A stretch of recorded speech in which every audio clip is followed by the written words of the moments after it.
दरम्यान या संपूर्ण परिस्थितीचा आढावा घेतलाय आमचे प्रतिनिधी सागर वैद्य यांनी. बघूया. किसान मुक्ती यात्रेला गुडबेली इथे अडवण्यात आलेलं आहे. आपण बघू शकतो की परिस्थिती किती तणावाची आहे. समोर सीआरपीएफचे जवान आहेत, शेकडो पोलिसांचा सशस्त्र पोलिसांचा बंदोबस्त आहे, रॅपिड ऍक्शनच्या वाहनं आहेत अनेक, आणि जो मुक्ती यात्रा जी निघालेली होती नेत्यांसह शेतकऱ्यांची ती या गुडबेली गावाजवळ रोखण्यात आलेली आहे. आपण समोर बघू शकतो की पोलिसांचे अधिकारी जे आहे ते वारंवार आंदोलकांना आवाहन करत आहे की त्यांना अटक केलं जात आहे, त्यांनी पटकन गाड्यांमध्ये बसून घ्यावं आणि स्वतःला अटक करून हे आंदोलन जे आहे हे संपवावं. आणि आंदोलक मात्र अजून गाडीमध्ये बसायला तयार नाही.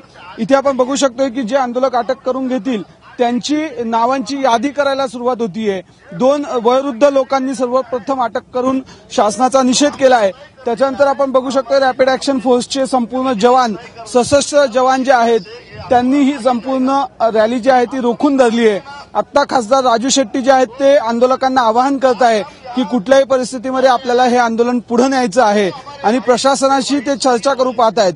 प्रशासनाने मात्र पोलिसांनी स्पष्टपणे आवाहन केलं आहे की आंदोलकांनी अटक करून घ्यावी आणि हे आंदोलन इथे स्थगित करावं.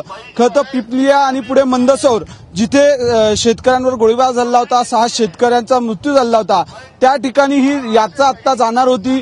तिथे श्रद्धांजली सभा घेऊन नंतर एक मोठी जाहीर सभा बाजार समितीमध्ये घेण्याचा आंदोलकांचा विचार होता, तशा पद्धतीची योजना होती. परंतु ज्या पद्धतीचा मोठा पोलीस फौजफाटा आहे ते पाहता हे संपूर्ण आंदोलन आता इथं रोखलं जाणार का, लोक अटक करून घेणार की वातावरण पुन्हा पेटणार, हा खरं तर प्रश्न आहे.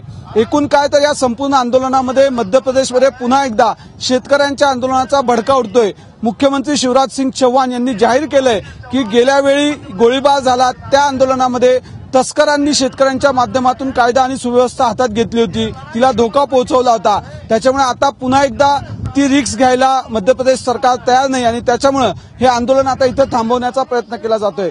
कॅमेरामन किरण कटारेसह सागर वैद्य, एबीपी माझा, मंदसौर.